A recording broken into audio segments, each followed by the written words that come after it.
This is the Progressive Dentist Podcast, where we help dentists like you improve your practice and teach you how to keep more of what you make. Here's your host, Craig Cody. Hello, this is Craig Cody with the Progressive Dentist Podcast. Today, I'm very lucky to have Dr. Ben Kacos with us from Shreveport, Louisiana. Doc, I'm going to let you introduce yourself to our audience. How's that? Oh, it works for me. Hey, I'm Ben Kacos, down here in Shreveport, like Craig said. I've owned my own practice for about 6 years. Bought 2 practices over those 6 years. I've merged them into one location. Single doctor practice right now, but bursting at the seams, experiencing a capacity problem. Would love to find a great trial partner. Got 2 kids, a third one coming in about 30 days. Brand new house and a brand new puppy. Yeah, you just moved into a house on Tuesday and a new baby in about 3 weeks. That's it. Good for you. Enjoy the run.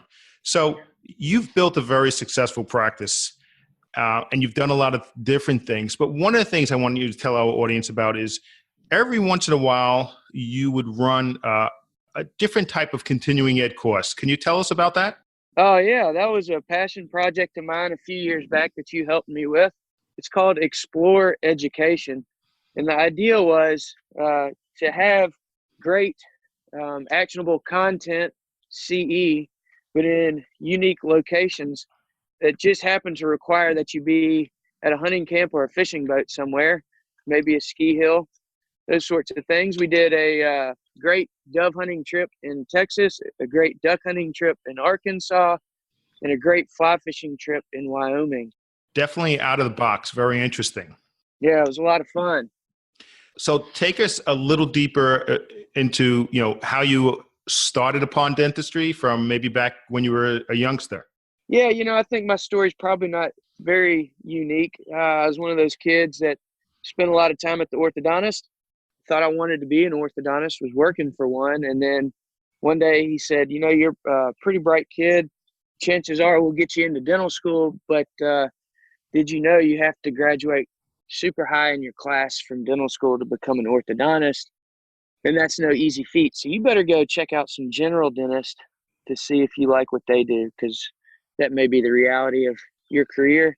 And so I took his advice, and I realized I like that much better, which is good because I didn't graduate number 1 and number 2. Right. Well, it's always good to have a few more different life experiences out there and, have some plans for, as we get older, we change what we really want to do. Along the way, you've built what I will call a very successful practice. And what are some of the things that you've learned along the way that have helped you build that practice? Holy moly. If I knew then what I knew now.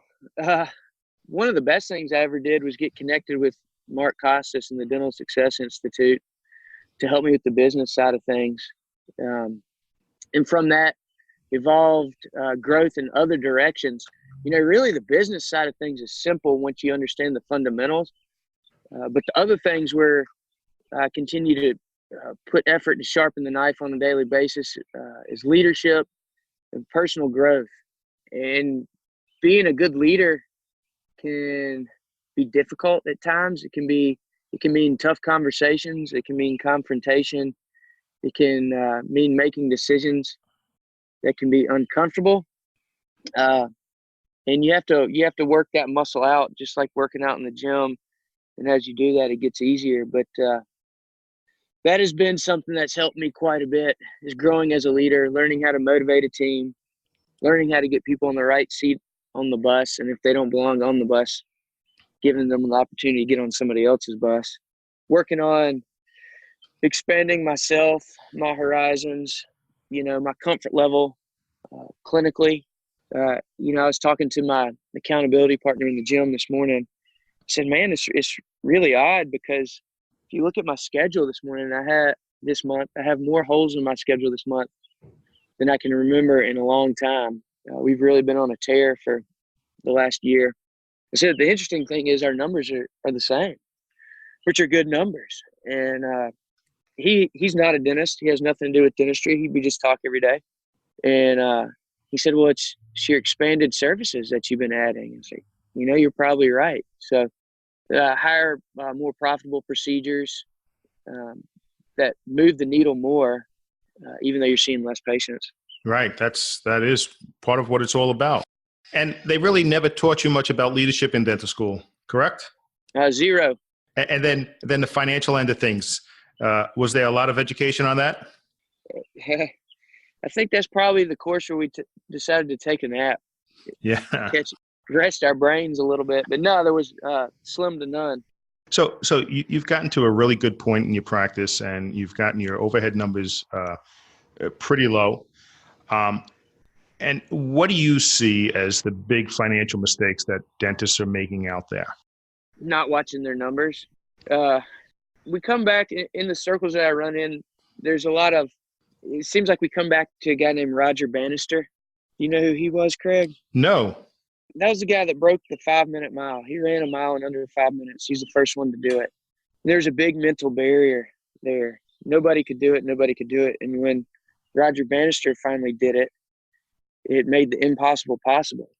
And then it became commonplace. So Wow. What I'm talking about is reaching overhead numbers that nobody thought was possible. And once you see your peers and your buddies doing it, all of a sudden it becomes easy. And so keeping an eye on the numbers and understanding what is possible, I think, is a big mistake that a lot of folks make.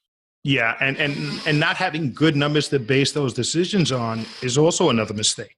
Yeah, you're exactly right. Having good, actionable, information in front of you allows you to make good decisions. And, like that is no small feat getting down to that 50% overhead number. And you should congratulate yourself, because I will. No, thank you.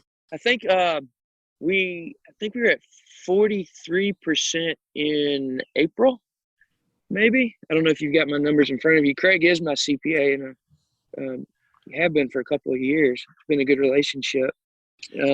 This past month it bumped up to 51%, but that's because I paid a rather large tuition with the Dental Success Institute. But it's a heck of an investment. I know that'll come back tenfold. I would imagine the ROI on that is very high, especially if we look back, a number of years that you've been involved with the program, and surrounding yourself with people that have done what we're not really sure is doable. It's kind of like the old saying, people, well, my business is different. Our businesses aren't different. We may serve different clients or customers, but, we can all do those things with the right support behind us. That's it. So, talking about support and circling back to that Roger Bannister thing and just seeing what others are doing. I heard on another podcast yesterday, a guy named Dr. Tim McNamara, who's really, really charismatic, energetic, and smart dude. He has broken the $2 million mark in a single doctor practice. Wow. Yeah. So that's one of those next on the hit list types of things, Can do it, so can we. That's right. And after one person does it, one person climbed Everest, and how many people climbed it this year? Yeah. And there's a great, not to get off on a tangent, but I saw an incredible documentary, and I need to think of the name of it. It was about climbing a mountain in India. Have you happened to see the same guy that produced that free climbing that got all the awards this year? Have you seen that? No, I missed that one. Is that a Netflix one? Yeah, I think it was on Netflix. I'll have to look for that. Yeah, same idea. These guys just attaining the unattainable. Really, really inspiring story. The guy actually had a stroke at 17,000 feet, hanging off the side of a mountain for 2 weeks, and ended up making it to the top. Yes, I recall that now. Yes, that was very interesting. I heard about that. So you've been surrounding yourself with people, whether it's in mastermind group meetings, that are looking to attain the same goals that you have, and you've been able to learn a lot from each other, correct? Oh, yeah, absolutely. So being our mentor here, looking back over what you've built, what are 2 strategies that you'd recommend to other dentists who want to build something like you've built? Wow. It's hard to distill it down. Mark had me on stage at the Dental Success Summit, and he asked me to do the same. He posed the same question. He said something like, "You've got 30 seconds. Tell us how you got here." I'm not sure you can do that, but definitely watching the numbers on a daily basis understanding your practice is a business, basing decisions off those numbers, and just constant growth every day, constant growth, intentional growth. Right. And I'm not talking about business growth. I am, but I'm not. I mean, I'm talking about personal growth and development, clinical growth and development, team growth and development. Correct. And I know a couple of years ago you took the team out and you guys went out to a conference, I think in the Northwest somewhere, for some team growth development with a sales leader. Yeah. That was Chris Phelps. If y'all haven't heard of Chris Phelps, you got to tune into that guy. He's a regular on quite a few podcasts as well. Chris Phelps is a certified Cialdini trainer. So Robert Cialdini is a brilliant psychologist and author, and one of his most noteworthy books is The Principles of Persuasion. So persuading people, helping to guide people to a decision that's beneficial to them is something that's an integral part of our practice. Not taking advantage of people, not selling them goods and services that they don't need, but helping to frame their issues in ways that apply to them so that they better understand things and can help themselves more easily. And he's got a Principles of Persuasion workshop. In fact, he does a bit of coaching himself and has his own mastermind group. That was a great course. We use the stuff we learned there on a daily basis. Great. And continued growth, that's what it's all about. So you're a busy guy. You're running a great practice. You have 2 little kids and 1 more on the way. You're married. You have a couple of dogs. You're an avid hunter. What are some of the time-saving tips that you use? Wow, I wish I had more of those. You know, I was coming back from the YMCA this morning, and for the past few days, I've really just been realizing how much the beginning of my days is my most cherished part of the day. That and when I come home and see my family. But there's a book called Miracle Morning, and the author, he's eluding me right now. It might be Chet Holmes. I'm not positive. But My Miracle Morning. Having a structured routine. I wake up at 5, brush my teeth, put on my workout clothes, have about half a cup of coffee, and start to wake up. And then I have an accountability partner that I meet at the gym at 5:30. If one of us doesn't show up, you buy the other one lunch. Nice. And so then, work out. And I couldn't do it without him. There's many, many days I show up and go, man, the only reason I'm here is you today. And he goes, yep, right back at you, brother. Working out 30 minutes while I'm listening to a podcast or a book, coming home, meditating. I've got a couple of apps on my phone. Calm is one of them. Meditating, that's about a 10 to 15-minute ritual. Thinking about the day, being intentional about the day, and all that happens before you hop in the shower. So you've done all that before a lot of people are still awake. That's it. Well, that's what we call hard work, and hard work leads to good things when you're surrounded by the right team. I think you've definitely surrounded yourself with the right team, and the people over at the Dental Success Institute and your mastermind partners really they've done good work. Yeah. So the other thing about getting up and getting the blood pumping early, man, when you walk in the door at the office, whatever time that is, if that's 7:30, 7:45, whatever, whenever you get to the office, but you're locked and loaded, man. You're already in 5th gear, and the thing about that is your team feeds off your energy. If you're lollygagging into the office, working on that first cup of coffee, energy's not there, intention's not there, motivation's not there, team's going to do the same thing. They're going to mirror your behavior. If they know you're going to show up ready to roll, they show up the same way. And you help to inspire them, and you're being productive that first patient out of the gates rather than wait until that second or third patient before you're really on a roll. And you're right. That's all part of leadership. Leadership is just not showing people what to do and when to do it. It's, those type of things that are a little bit intrinsic. Yeah, we just read a book as a team called You Don't Need a Title to Be a Leader. We have quarterly team retreats where we'll talk about growth-oriented things. And so I typically ask them to read about, select the book and buy it on Audible or the paperback if they want it, and ask them to read it, prepare for the meeting. And that you don't need a title to be a leader. Talk so much about leading through actions and doing the things that need to be done without being asked. And others see that and look up to you. You become a role model for those things. And it's not about me. Of course, I need to be the role model and set the standard. But, I mean, the great thing is when your team starts to do that and they start to lift one another up. That's what it's really all about for me.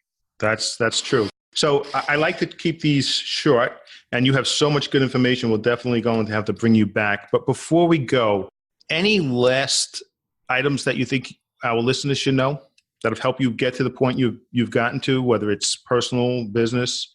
Yeah, I'd say there is so much incredible free content in the podcast world. You got Craig. Let me just rattle off a few that I listen to on my regular playlist, because it's so helpful if you can listen to that on a daily basis. It doesn't take much time. And then be intentional about implementing what you hear.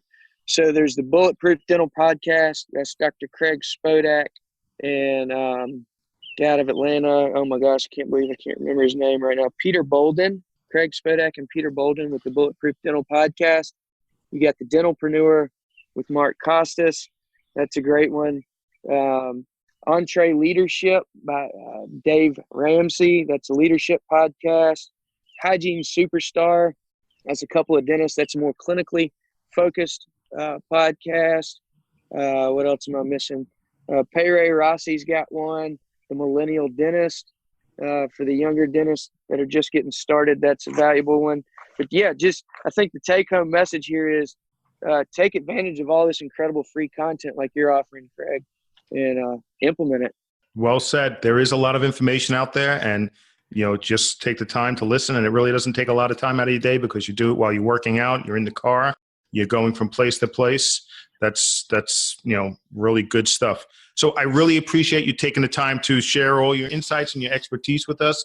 And Doc, we'll definitely have you back on again. I look forward to it. Thank you, Craig. You take care. All right. Thanks, sir. Thank you for tuning into this episode of the Progressive Dentist Podcast. We would greatly appreciate it if you left us a rating and review of the podcast so we can continue to help you and other dentists. Be sure to go to theprogressivedentist.com to learn more and make sure that you keep more of what you make.